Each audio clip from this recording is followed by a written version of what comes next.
The tasks that are carried out by ESF7 is pertaining to population care.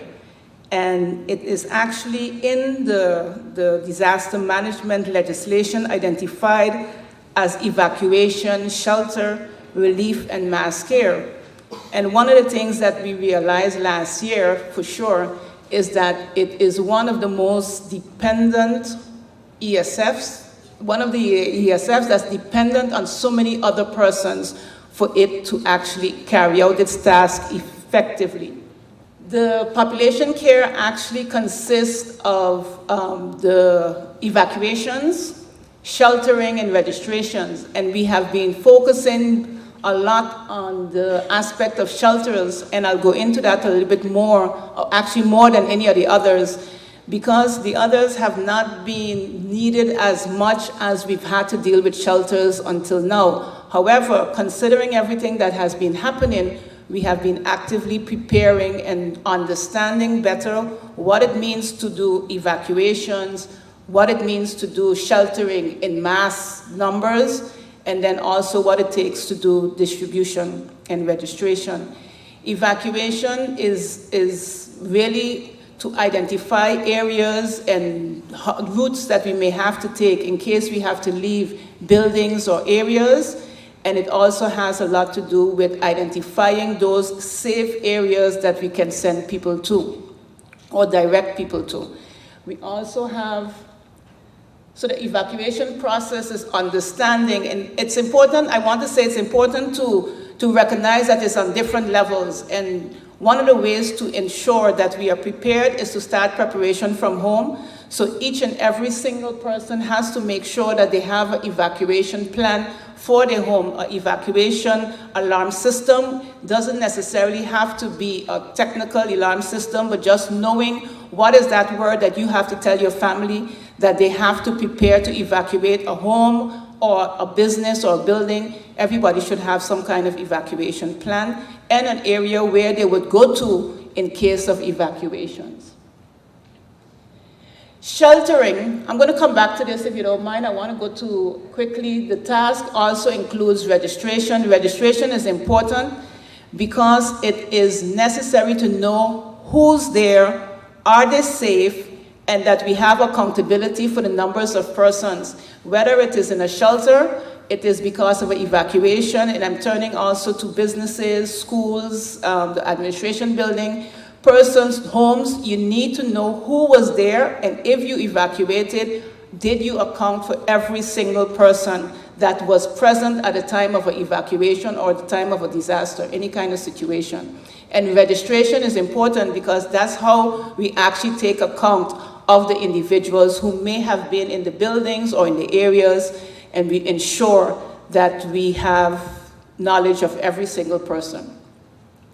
The sheltering process, we have been working on that for a while because it is one of the key elements that have to do with after a hurricane, and it is dependent on a number of players in terms of the government operations, but also in terms of NGOs who assist us with the sheltering process. Prior to the hurricane season, we already start with VROMI going in and selecting buildings, and as much as possible having at least 10. However, we all know that based on the situation last year and the amount of buildings that were affected, we have thus far identified 5 buildings that can be used as shelters. They are stated in the booklet that you have. Is Dutch Quarter Community Center, the MPC Gym Hall in South Uward, the Christian Fellowship Church in Coal Bay, the Little League Park in Phillipsburg, and NIPA in Cahill. These have been identified as areas that we can use, or buildings that we can be used to shelter persons in case of the hurricane emergency. During the time pre-disaster, what we do is we contact and put all the ESF stakeholders, in this case is the partners, on the alert of the pending storm, and we start the preparation of the shelters. We open the shelter in accordance to the EOC directives, the directives that come from the Prime Minister, and then we start our registration process based on the number of persons that come to the shelter, And we manage the shelter with the assistance of the Red Cross, the police, K1 Britannia is on board this year, and the different departments within the ministry. We have in the booklet, if you turn in your booklet at any time when you have free time, you could look in, there's strict hurricane shelter rules. It is not, and I really need to stress this, because we always talk about do everything else first before coming to a shelter. The shelter is not a hotel. It is not a place where you're going to come and get air conditioning and you're going to be comfortable. As a matter of fact, you're going to probably term it as very uncomfortable, and we really try to limit the time that you would have to spend there. We constantly tell you, go by friends, go by neighbors, go by family, because we assume that everybody is looking for creating within their household and their environment a safe location, and we really encourage you to do so. We have on the table in the back some tips on how to help you, or things that you should look at in terms of preparation. I want to urge everyone to focus a lot on it, because the better prepared we are as individuals, the more prepared we could be as a country. Because if we don't have to go into an emergency state with every individual as such, we can better prepare and help out others.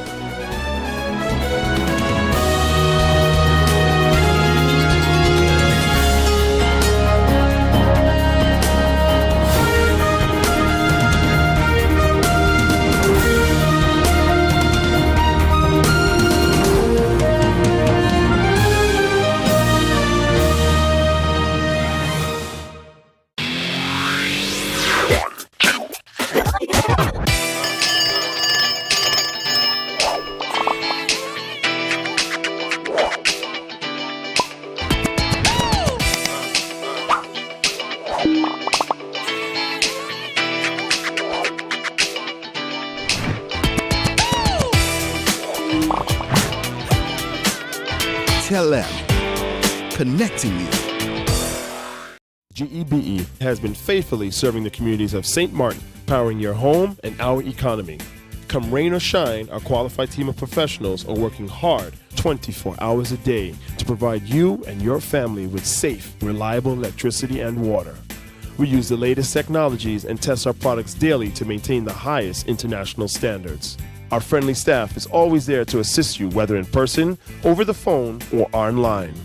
We are committed to constantly improving our products and services, making them more efficient, effective, and environmentally friendly to serve you better today and our next generation of clients tomorrow. GEBE, powering a brighter future. Our friend Megawati is here with tips to save you energy. 1. Turn your airco temperature up. 2. Use a ceiling fan instead. 3. Buy energy-saving products. Save some green with NVGEBE.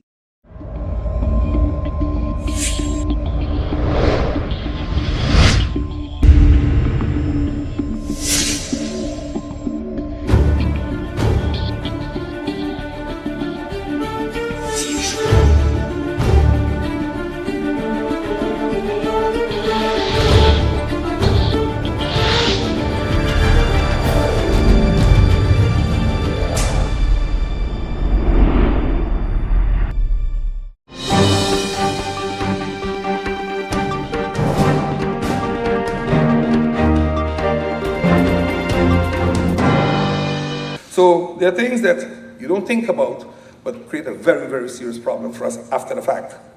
We monitor the water levels in the ponds, and we take action by pumping using the big pumps. Great Bay used to be our main outlet in the past, but that has changed because the weather patterns, when we get wind out of the southeast, the water comes up, and then the water goes into the pond, and we can't really get it out of the pond. So we have 3 pumps, even though one is down now, being repaired again. We have 3 pumps with a total capacity of approximately 120,000 gallons a minute. So we can really pump. But just to give you a little refresher, like what was Lenny? Lenny was 5 million gallons. So the 125 million still shows you got a long, long way to go. When we look at the prepositioning of machines, what do we do? What do I mean? We put machines in very specific positions. Great Bay is a critical outlet for us because pumps can get jammed, debris can get into the pumps and block the pumps, and we might want to open there. Maho, the road going to Beacon Hill. These are critical areas. The hospital road, we got to make sure that we have machines. So what we do is we look for hotels, we put the employee in the hotel with his family, and we put the machine there. Well, that didn't pan out too good this last year with Irma, with Sonesta Maho and Sonesta Great Bay. The machine operators had to evacuate with their family. So it didn't help us with what we thought was a good solution. So actually this year the solutions are being looked at a little different to see how we can really help these people. The pump management operators, they're the unfortunate group that has to stay in the pump house or in a very close proximity of the pumps. For Irma, 2 of our operators got the scare of their life because the windows blew in. And it was as if it was a tornado in the Public Works office in Vroomyard. So they hid in the bathroom, and as the wind subsided, they were trying to go out and use plywood to pound, close down windows. But it was not an experience that I would wish upon anyone because we still had big pumps running, and their responsibility was to make sure those pumps continue running at all costs, not cost of life though. Again, preparedness by civil contractors. We have a lot of contractors, especially the utility companies, that are always laying cables on the ground. Unfortunately, when a hurricane is coming, we force them to close. Now, very often they just go with a backhoe and throw back sand on it, and that's the worst thing you can do because that's loose dirt that is going to wash out right away with the first little rainfall, and the damages to the cables can become severe. But it is one of the things that we are continuously working on, and we try to put them in emergency waivers nowadays, a very strict clause that you have to backfill, but you also have to compact. But compaction takes time, and hurricanes, very often these people leave the trenches open up to 24 hours before, then we force them to close, because closing the trench means loss of income if the hurricane didn't come, and you can't claim it on your contractors or risk insurance because there was no calamity. So contractors are very cautious with closing a trench right away. Preparedness, also buildings. A lot of people that are building, when a hurricane comes, they have a lot of equipment and material hanging around. We fly drones nowadays to see how bad it is, so we can give them a notice, listen, you have too much of stuff here, clean it up a little bit, we're in the season. It doesn't work all too well, but at least it is working a little bit right now. Those type of buildings can create a lot of damage to the surroundings, homes and businesses. During the storm, like I said, stay safe, management of the drainage, the channels and the pumps, they're in the pump houses, and naturally we're at 24/7 on call with COPE. You notice I didn't say ESF or EOC, I said COPE. That is, the fire chief is in charge then, and he, together with the police and the medical, in case there's an emergency that we have to go out on the road with a machine, the Honorable Prime Minister won't be bogged down with that. COPE calls us in and we go to work right away with the machines. After the storm, that's when the headaches really start. I will not go into the stuff of, how you call it now, curfew. I will leave that for the police to deal with, but that is extremely important for us to work here. If everybody's on the road looking, I cannot move my trucks, I cannot move my equipment, so please understand, we are sometimes some of the people that ask for curfew so we can work. If we cannot work, it will take us weeks into months to get a place clean. I think after Irma, you noticed that within the first 7 days, we had a good bit moved, so we could have started moving people a little bit. I believe we wouldn't have had curfew if the people didn't loot, but that's my opinion.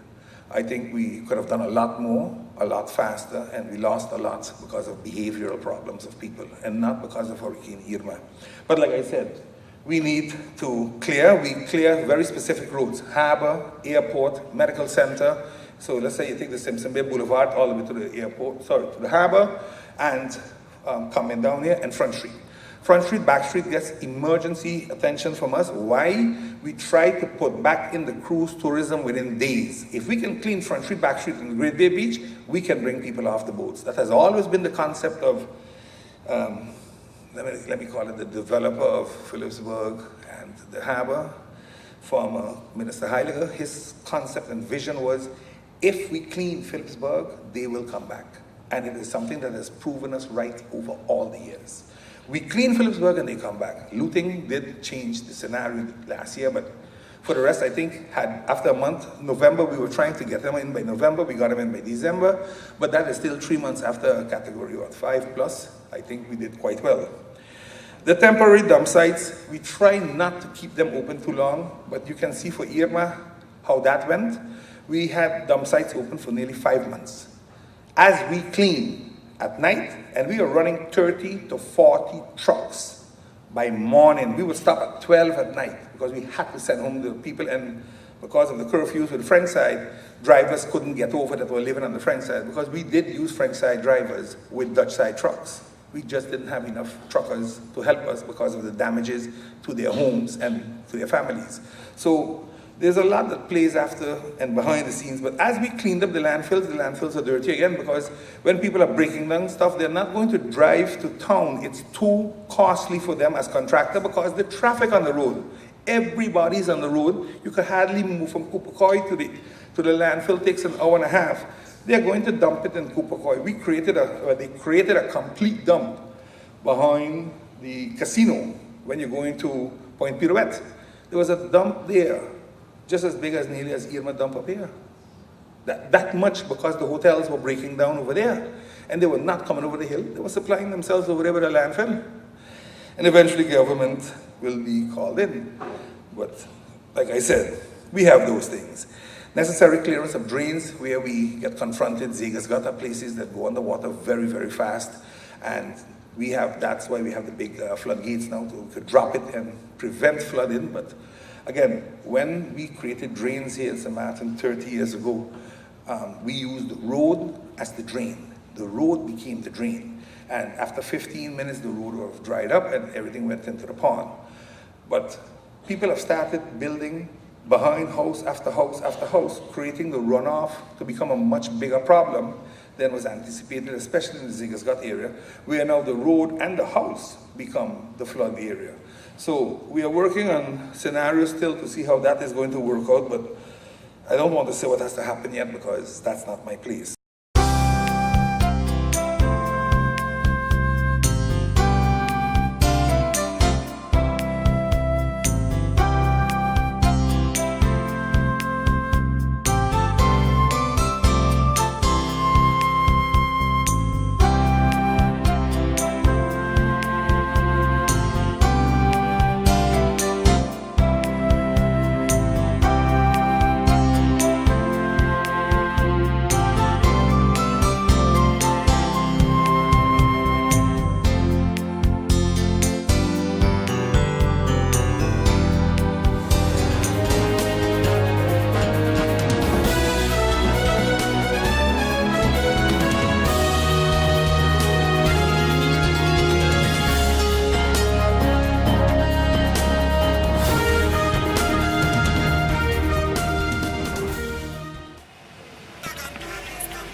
Hey ma, how you doing? You busy?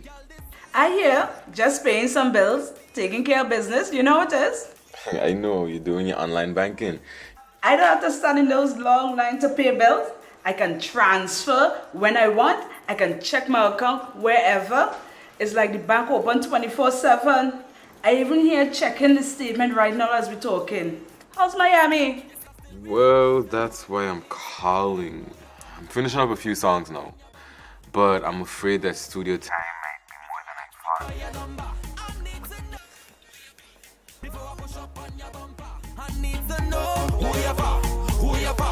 thought. And I was wondering if I could get some help with some funds, and I could pay you back as soon as I get back to St. Martin. Let me check my account. How much you need? I think 500 should be enough. I can transfer it to you while online. Direct from me to you. No problem. Great. Thank you so much, Ma. I'll get online with Viv now. Alright, darling. You know who you're for? I need to know who you're for. Contact WIB today for your complete personal online banking experience. Available for all mobile devices, the Wynwood Islands Bank, now your online banking partner in progress.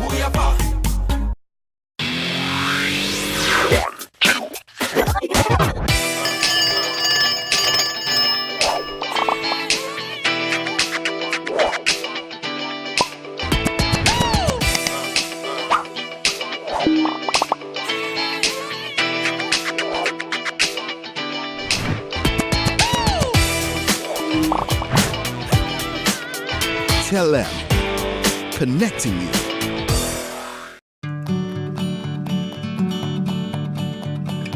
It's been said that behind every door, possibility awaits.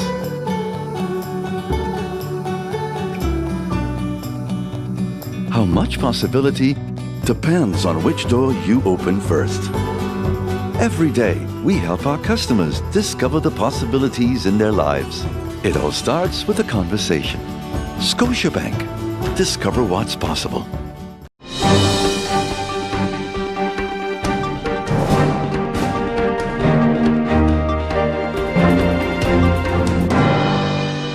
The networks is what do that.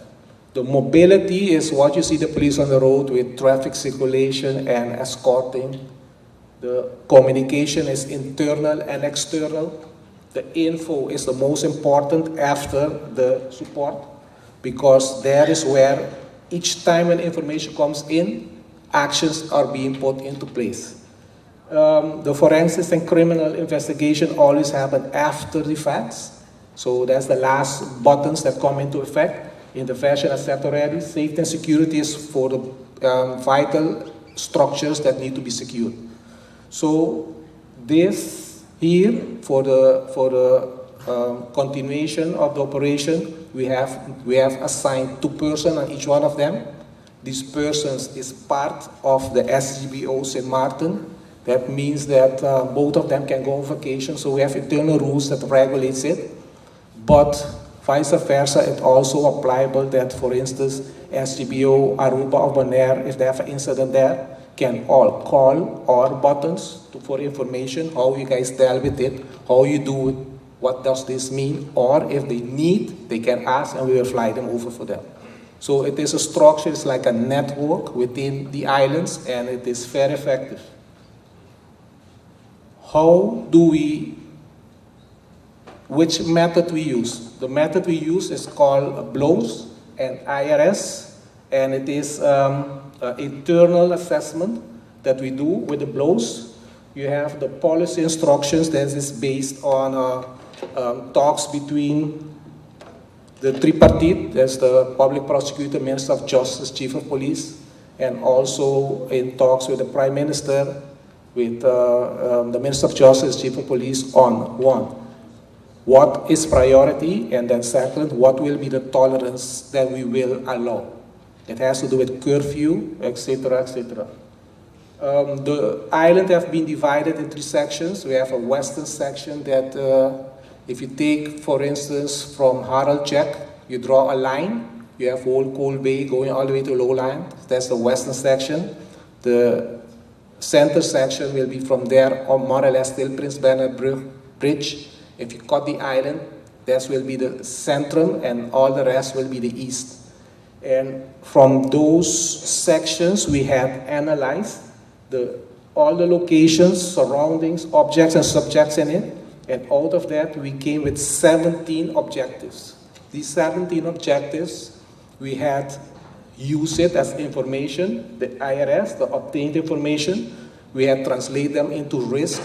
Each one of them has been prioritized with Prio 1, 2, 3, or 4. The condition of the island that we have right now is in such a delicate state that most of them is Prio 1 and 2. Later, when construction starts, we build stronger, then they might become 3.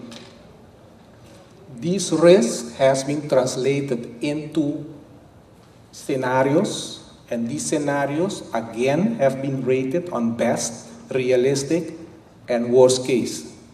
The beauty of it is that you get so clear picture that you even have how many people you need for the best, the realistic, and the worst case, what it will cost, and all those things are in a complete operational plan, and every person knows their role.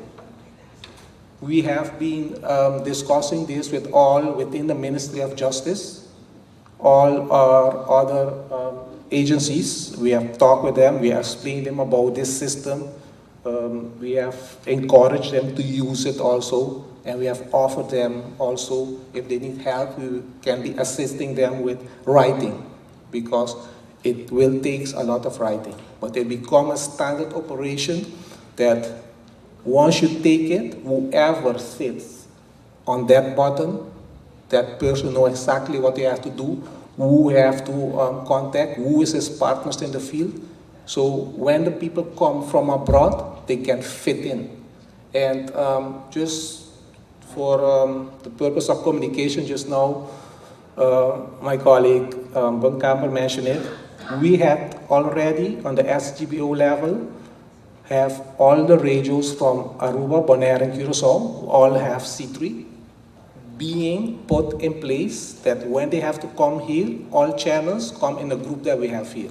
So communication will be better than ever, and we also have what we call a Gateway 2000. It's a style of repeater in 3 cars that if we put it on the highest point, if you pass beyond that point, you still have communication in case we don't have communication. Because the radios have in line of sight communication, but with the Gateway 2000, which is just a software, if you put that car, for instance, by Harold Jack, and you need to go into Cold Bay, or you put it on the highest hill behind Defiance Hotel, and you need to go down by West End, you still have communication.